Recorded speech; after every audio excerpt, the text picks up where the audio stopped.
forth, like video phone, through Skype, and that too is free. That's like Craigslist. It's like, wow. And so anyway, around the world, I think it's Andrea Preby talks to her parents who are missionaries in Kenya through Skype. Same thing. It's amazing. So global interdependence. Number 2, this is one of the most amazing things to me, is religion and warfare. 10 years ago, people fought wars over oil, land, money. 90% of the conflicts in this world, right now, if you took all the wars that are happening, over 90%, check me out on this, are religiously oriented or rooted. Now, obviously, most of that is Islamic jihadism and fanaticism. Nevertheless, it's religiously motivated, which again is very closely tied to prophecy and what we read in Revelation. Amazingly so. I would not have conceived that this could happen within 1 decade, that virtually almost every war we have has religious undertones. Number 3, America's, you may not like this, America's irrelevance. Now, I'm not saying America is irrelevant, but it's becoming. You can definitely see that this, we're becoming a smaller and smaller player in the world, I believe, and you will see this trend continue. If you disagree with it, just mark it down and see. Number 4, diminishing resources. I believe that the day of the middle class prosperity is coming to a close, and the playing field is becoming level globally as we become more and more interdependent. And we've seen, in fact, a dramatic shift. And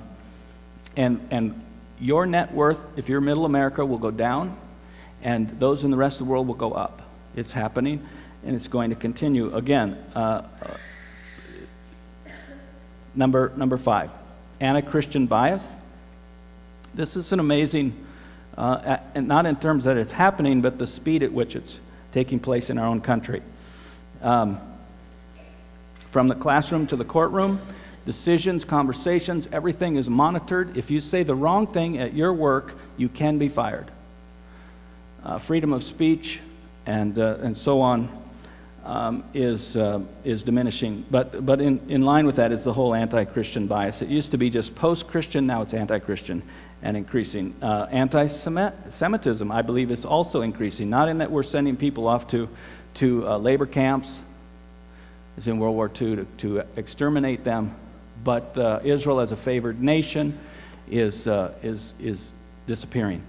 And that's not an editorial, that's just a statement of fact, and something that's necessary for biblical prophecy to come true. Number 7, this one may interest you. I think you'll agree with it. I think it's happening rapidly, and that is from news to propaganda, from news sources to propaganda. I don't care what your news source is. We say, well, I get my news off the internet. I don't care. I watch CNN. I watch Fox News. Whatever your news source, it's moving from news, reporting what's happening, to propaganda, to I'm telling you what to believe. I am choosing what you see by what I believe, and that's accelerating. ESPN is propaganda, by the way. Chew on that one. Number 8, the impotent American church.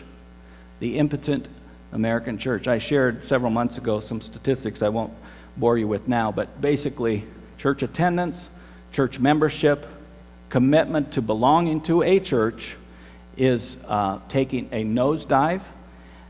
Less than 10% of the people in Boise, Idaho, the ones that are still here in town and not in Phoenix, go to church.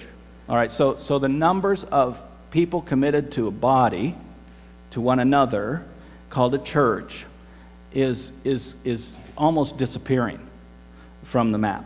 Less than 10% on a weekly basis. The impotent, the drop-off is alarming. When Sunday comes around, your neighbors are not asking, should we go to church today? It's not even on the radar screen. Which tells us, in terms of the future, of a church, what should we be doing? It gives us some hints I'll mention in just a minute. Two more. Number 9, vanishing Christian worldview. By the way, if there is an Antichrist that comes, and if he's going to set up and become a world power, there has to be a much lower Christian worldview than there is right now, and it is disappearing. That is, who is God? What does the Bible say? What does the Bible, who is Jesus Christ, and what his role in the world is? This idea of a Christian worldview is disappearing. Biblical literacy is skyrocketing. So that is necessary, actually, for an Antichrist to come into power, and everybody welcome him with open arms, which is what is predicted. And number 10, family unit is redefined. Now, some of this I think is actually very good. I like the fact that blended families are part of the mainstream now. I enjoy the fact that interracial marriages are being accepted. That might surprise you, I don't know. But redefining what marriage is, while whatever you believe about the laws of this country, when that happens, and it's happening, fundamental changes will take place, and they are in our country. Well, what does this mean to First Baptist Church? What does that mean? Does this mean for ministry? What should we plan? What should our goals be? What should our vision be as a church? So I want to talk to you a little bit about that. One of my favorite quotes is from Wayne Gretzky, one of the greatest hockey players ever lived. And they asked him what made him such a scoring machine. And he said, most hockey players skate to where the puck is. I skate to where the puck is going to be. I believe as Christians and as a church, we need to know where our culture is and where it's going to be. And as a church, if there's anybody on this planet who ought to know what the future looks like, at least in terms of prophecy, we ought to be it. And so we should run to that place where the culture is going to be and not always be 20 years behind, which has been our pattern. Well, 4 things to expect at First Baptist Church.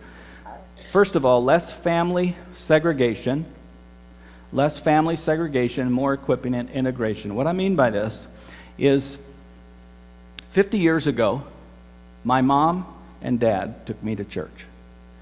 There were 6 children in our family, and we sat about 4 or 5 rows back on this right side, and we filled up a pew. And when church came, my mom had her purse full of little things for all the different age kids to keep us occupied. I typically would color on the bulletin and on my dad's face, who was the pastor, who was pictured there. And I hold the record for most trips taken out of church for being naughty, by the way, out of 6. Quite proud of that. But that was church. It was a small church. It's where I found the Lord.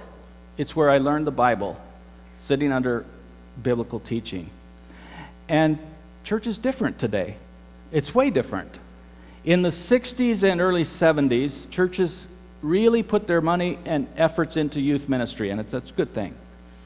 In the late 70s and 80s, they put their marbles into children's ministry, and that's a good thing. But what happened was this scene. You drive to church, everybody gets out of the car, everybody goes to their various rooms or departments or buildings. The youth go to the youth building, children go to children's classes, adults go here, college go to college group, etc. And the larger the church, the more this is true. This became the pattern, this became the norm of church. And I believe we need to go back to the future, back to what God intended, and that is that spiritual formation happens in the home. And what unintended result is that parents offloaded the responsibility of spiritual education and leadership to the church in these classes and in these departments, and took less and less of that home. And so in the next 10 years, and we've already begun this, if you're familiar with our ministries and youth ministry and children's ministry, and even across the board. You see, most of our families we're mobile these days, and most of our families don't live in Boise, most of our family. Some live in San Diego, some live in Denver, and some in, Baltimore. And so, but there are grandparents here right now. They're middle-aged people, they're college kids. And so part of the family of God needs to rebuild family as a part of the church and have less segregation and more integration.